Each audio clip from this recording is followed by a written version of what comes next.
Hey everybody, it's Old Man in the Woods. Today we're going to talk about chainsaws and cutting firewood and that kind of stuff.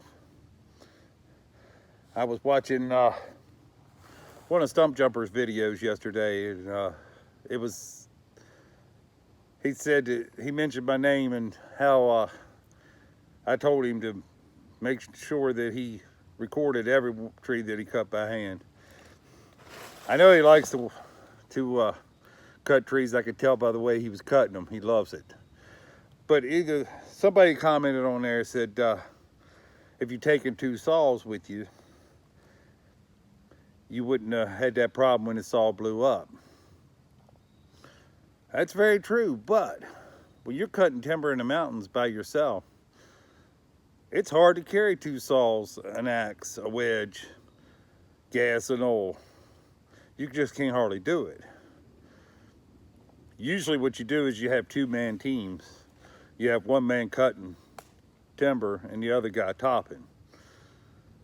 That's where you come out with two saws, because you got, another man to carry the saw.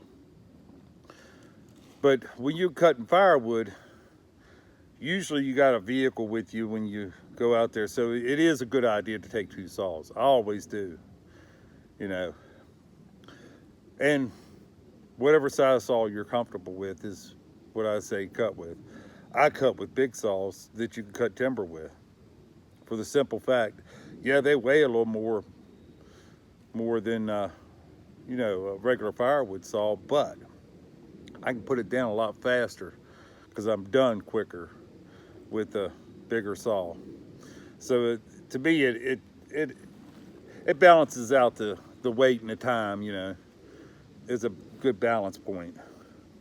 And I got used to using a big saw, and I like them. Now, when you're cutting trees down, just remember one thing.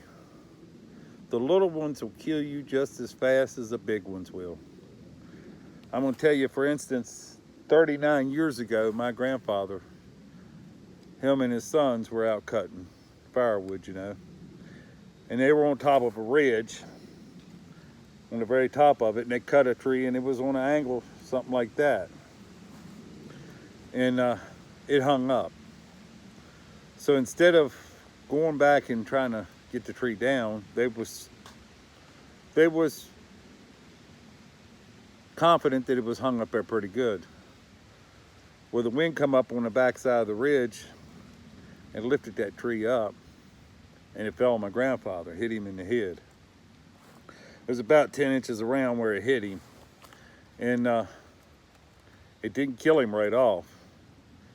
It took about a week, and that was in 1980, so I mean, they took him to the hospital and they sent him home, where he got a swelling on the brain and he died from it.